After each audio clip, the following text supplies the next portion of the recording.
Hello there, very good evening and welcome to Primetime News on TV1. We are coming to you live and direct from the Newsfirst studios here in Colombo. I'm Kumar Singh, and just before we start off, let's take a look at your headlines this evening. Auditor General arrives at Sri Lanka cricket to inspect progress of forensic audit. Venerable Udwe Dhammaloka acquitted from charges over the possession of an elephant calf. IMF's fund facility extended by 1 year. Special focus on economic reforms. Importers of powdered milk take legal action to stop the spread of false information. State Minister Ranjan Ramanayake makes his asset declaration public through TISL.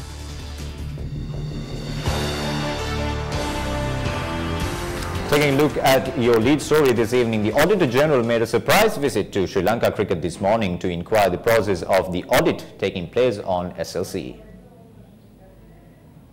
It was on the 28th of January, the Sports Minister called for a forensic audit on SLC transactions from the 31st of January 2016 to the 31st of December 2018 and for the report to be handed over in 2 weeks.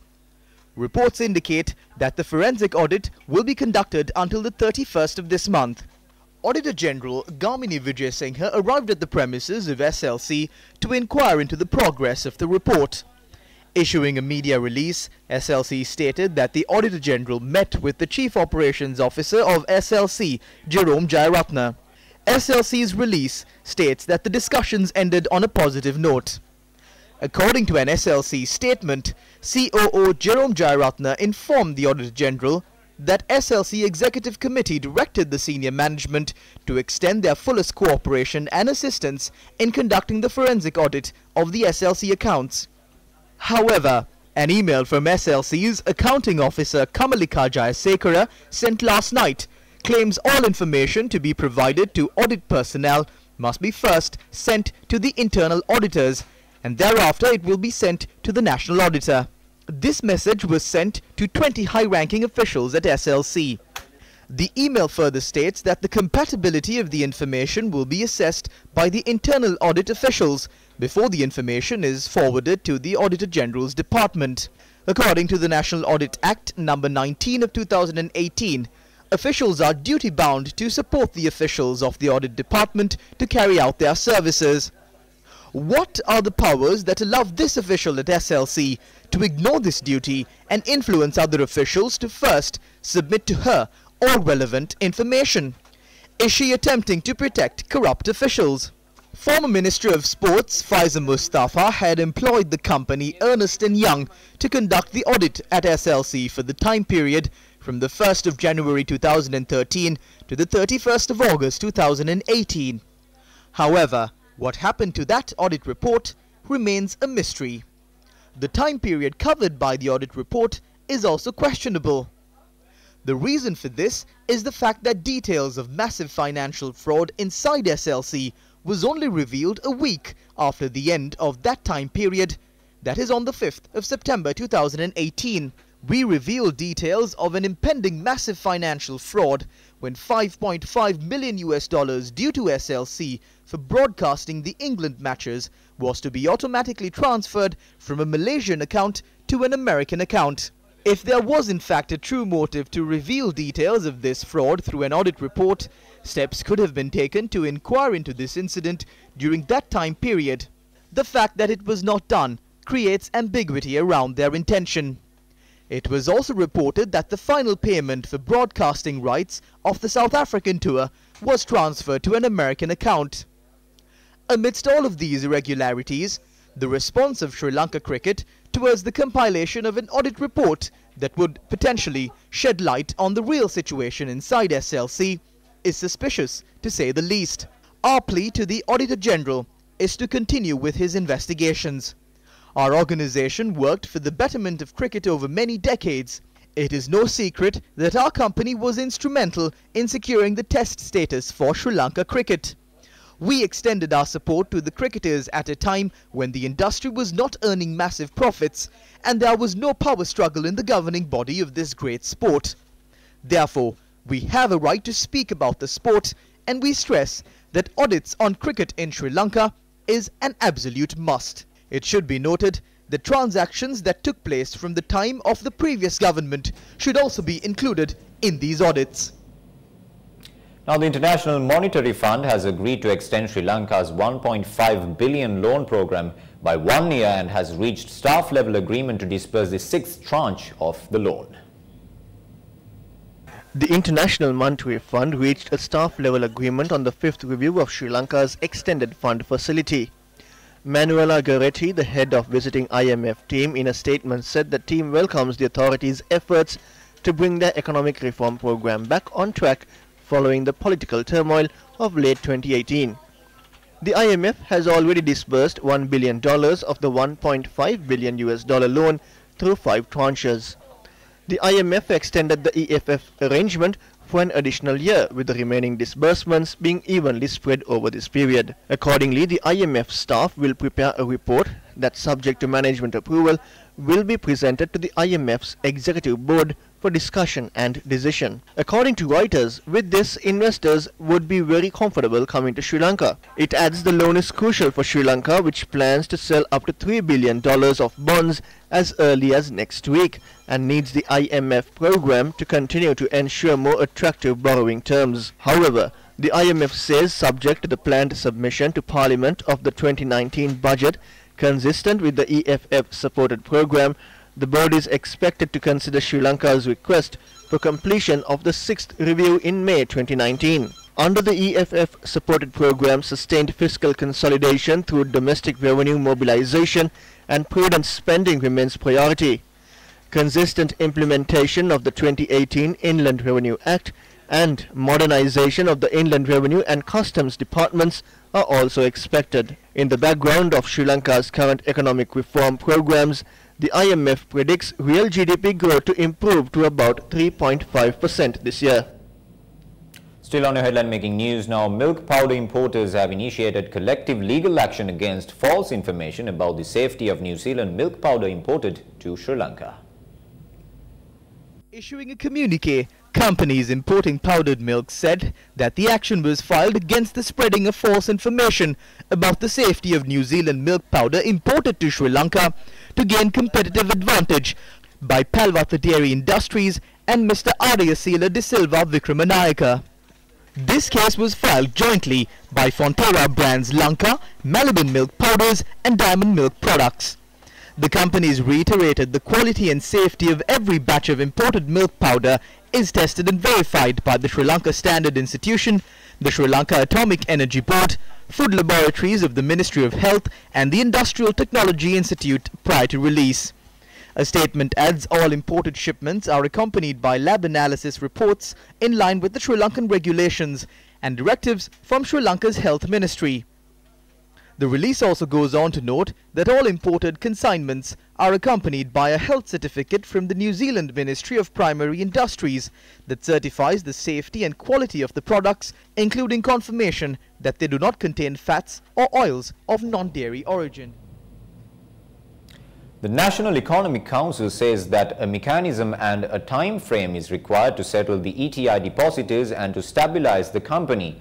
The central bank, meanwhile, says the approval granted by the central bank was to transfer investment properties and subsidiaries of ETI Finance Limited, which did not include the sale of shares of ETIF. Central bank says it does not get directly involved in negotiations regarding this and that it was done by the ETI itself.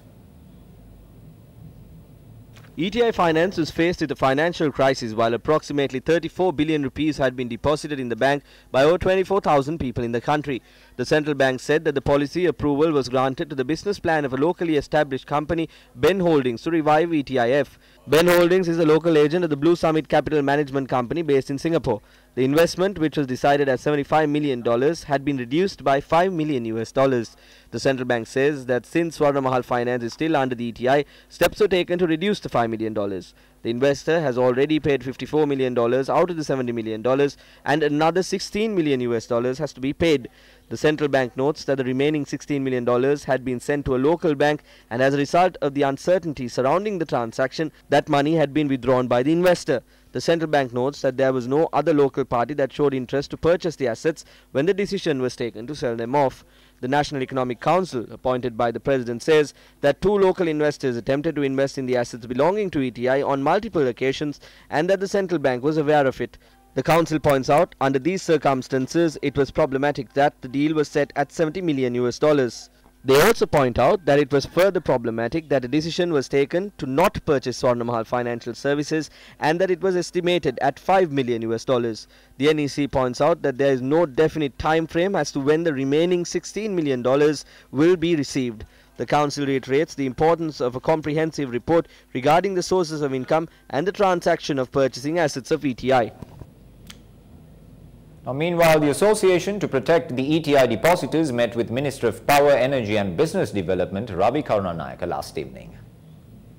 President of the Association to Protect the ETI Depositors, Anusha Jayanathi, and others attended the event. Minister Ravi Karunanayake expressed the following views regarding a foreign bidder for the ETI group. They received the bid for $75 million. The Monetary Board reduced it to $70 million. What authority does the Monetary Board have to take such a decision? The foreign investor was a Portuguese company. This problem was revealed to President Maithripala Sirisena the other day. If the central bank acts in such a manner, how can foreign investors develop confidence in Sri Lanka? We were informed that we will be receiving $16 million. However, we have been informed that we are yet to receive these funds. Why was this group in particular given such a long time? The central bank generally highlights even minor issues.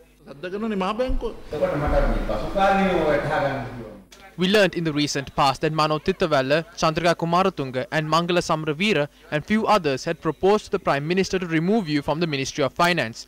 Then they accused you of being part of the central bank bond scam. Mangala Samravira is the main person behind the ETI fraud. He obstructs all proceedings and Mano Tittawalla is also behind this.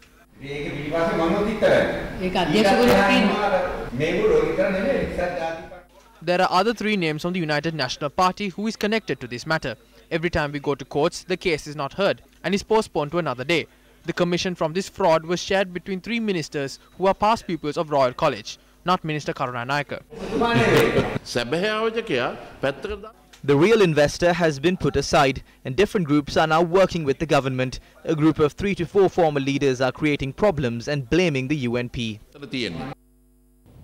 Taking a look at more headline-making news now, Venerable Uduwe Dhamma was acquitted and released by the Colombo High Court from 2 indictments which included the illegal possession of an elephant calf known as Judy Buddha at a temple. Colombo High Court Judge Sampath Vijayratna ordered for the elephant calf to be handed over to the Department of Wildlife. While ordering to acquit and release Venerable Uduwe Dhamma, Colombo High Court Judge Sampath Vijayratna observed that the prosecution failed to prove the case beyond reasonable doubt. Minister of Housing, Construction and Cultural Affairs SajitPEMDAS visited Kandy today. Minister SajitPEMDAS obtained blessings from the sacred tooth relic this morning and later visited the chief prelate of the Malwatu chapter.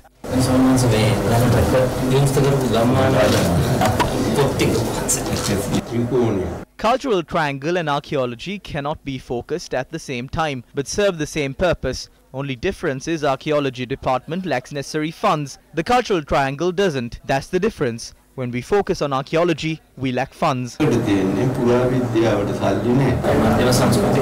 Central Cultural Fund and Department of Archaeology have been gazetted under the Ministry of Culture.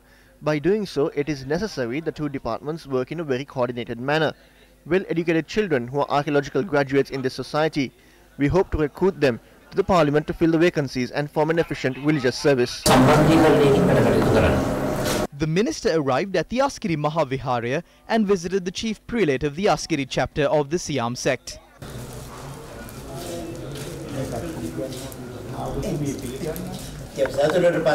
I am happy that you carry the noble qualities of your father and manage to live up to his dignity. I wish you all the best to continue your term in office as a minister and provide a great religious service.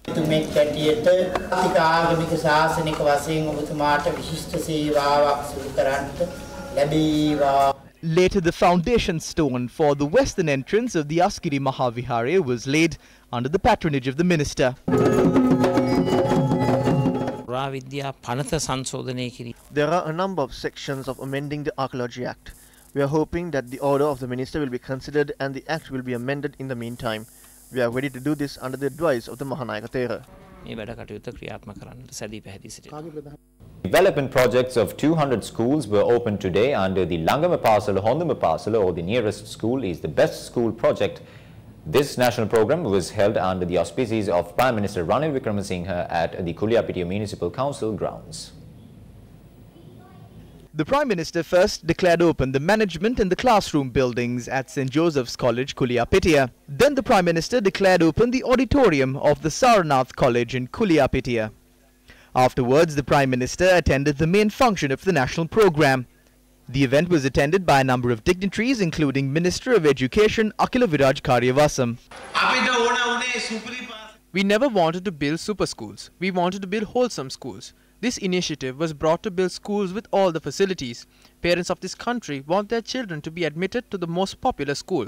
Our goal is to provide equal facilities to all the schools, and we hope to fulfill the expectations of all the parents in the country. This government does not beat the drums when they do something. We silently engage in our duties and let the people of this country reap the benefits. We promised at the elections that we would increase the funds allocated for education and develop the education of this country. And we also took a massive loan. Taking a look at this loan, we are only second to Greece. We could have cut down salaries and increased the expenses, but we didn't do that. Usually what happens is you open a building in a month. The media does a puff piece on that. That's about it. You make a speech, say that you betray the Sinhala Buddhists of this country, say that there is corruption, and say all sorts of nonsense. Now I only attend this. There are 199 more left. Other people must continue this. I do not know whether the media would report on this. Maybe they will report on the opening of the Kuliyapitiya project. But they would not report on the other projects. I bet you they will not.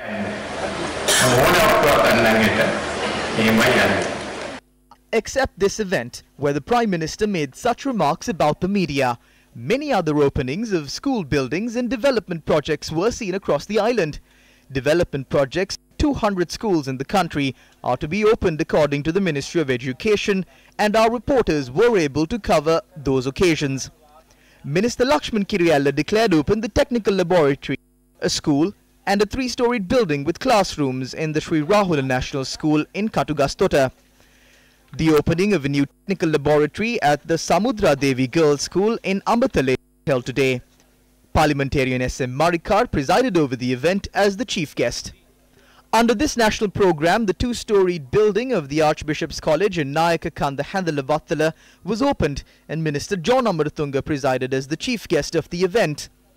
A classroom at the Alpitiya Primary School was vested with the students today, and the occasion was attended by Minister Gayantha Karunatilaka. Parliamentarian Sarath Fonseca attended the opening of a classroom building at the Helena Vijayawardhana School in Kelaniya. Prime Minister, we will not fail to report development projects of this nature to the people of this country. More importantly, we will not fail to reveal the acts of corruption that rob the money of the general public, such as the bond scam. Meanwhile, the opening ceremony of the technology laboratory of the Aleut Vela Muhammad Ali in Galle under the nearest school is the best school concept was cancelled today.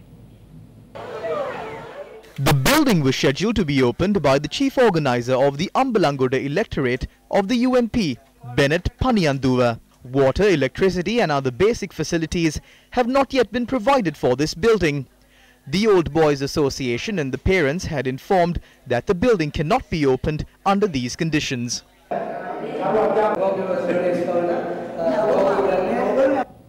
General Secretary of EPDP Douglas Devananda expressed these views at a media briefing held in Jaffna today. There is no need for further time to be granted. It has been 4 years now. What happened during these 4 years? The Tamil faction was supposed to do this. This shows that they were unable to fulfill this task. Now, State Minister Ranjan Ramanayake joined the list of MPs who released their asset declarations to the public domain today. He released this declaration of assets and liabilities to Transparency International Sri Lanka. Now, speaking on Newsline today, Executive Director of Transparency International Sri Lanka, Asoka Obesekara, expressed these views. I think this should be a key thing before the next set of elections, whichever elections they may be. Will someone publicly say that this is my asset declaration, and if they don't, what should someone read into that?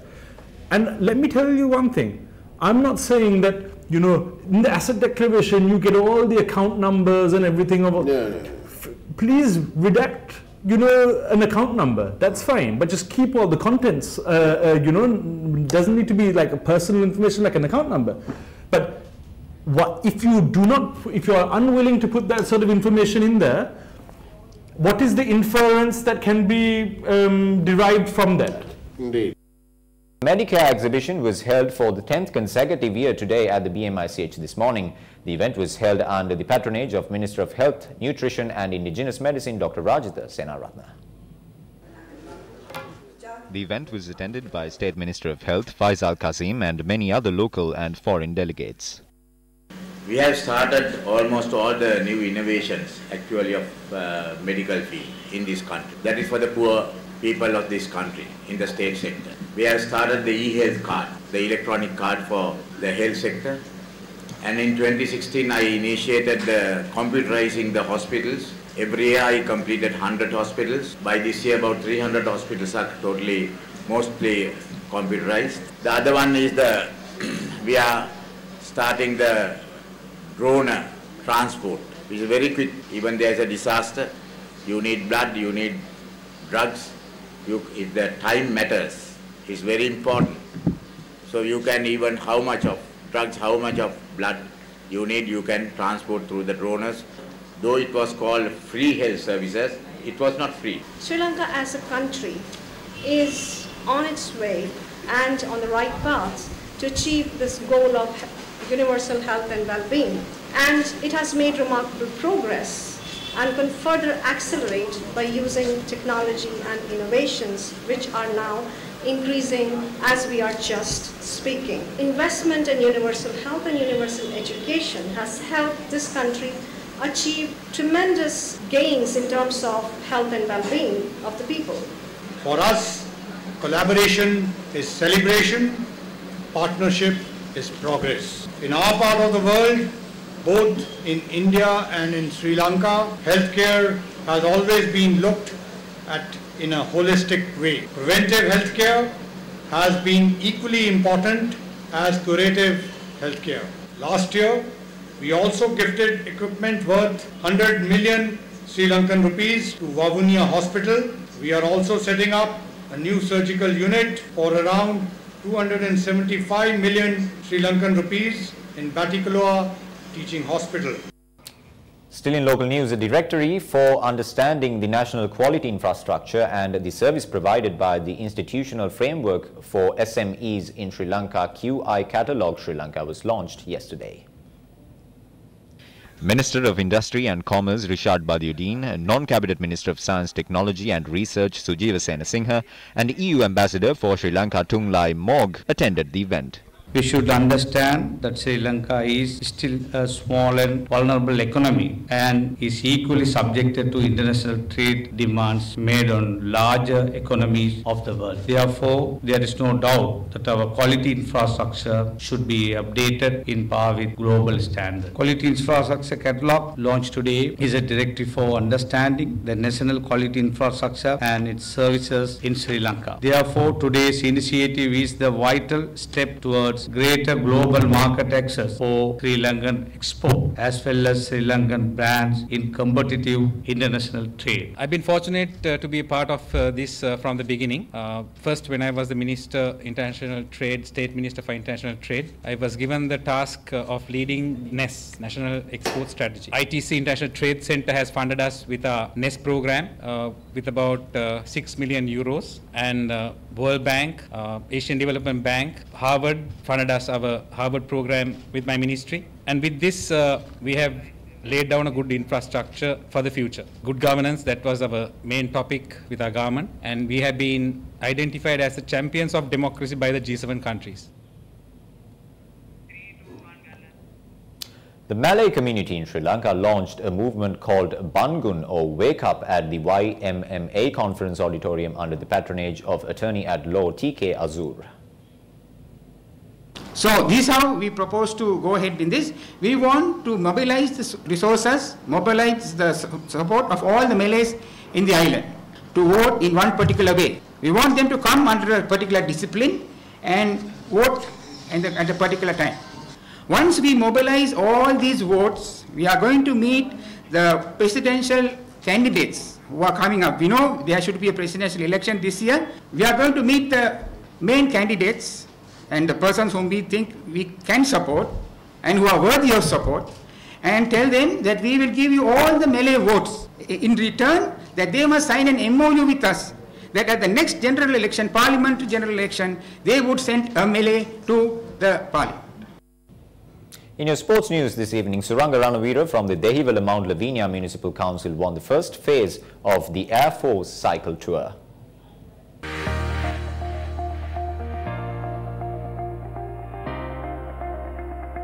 The cycle tour was held in line with the 68th anniversary of the Sri Lanka Air Force.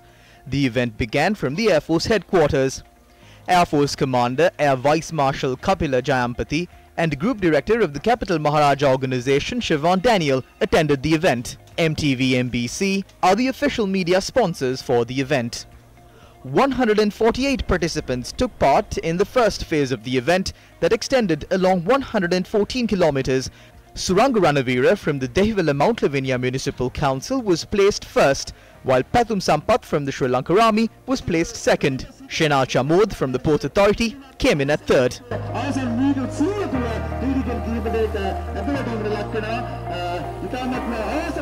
The 85th Battle of the Saints annual cricket encounter between St. Joseph's College and St. Peter's College got underway at the Pisara Oval Grounds in Colombo this morning.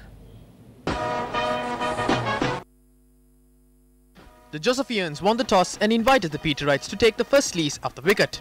After 60 overs, the Peterites were all out for 219 runs.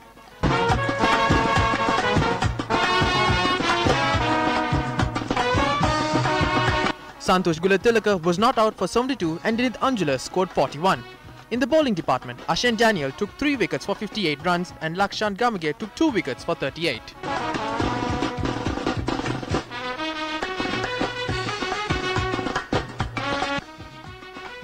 The Josephians batting in their first innings scored 125 runs for the loss of 3 wickets in 31 overs at stump on day 1.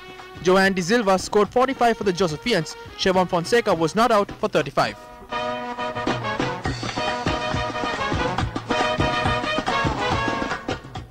And with that, it's a wrap of primetime news for today. And remember, to stay ahead, you need to stay close to News First. For that, just simply log on to our website, that is www.newsfirst.lk. Thank you for watching and good night.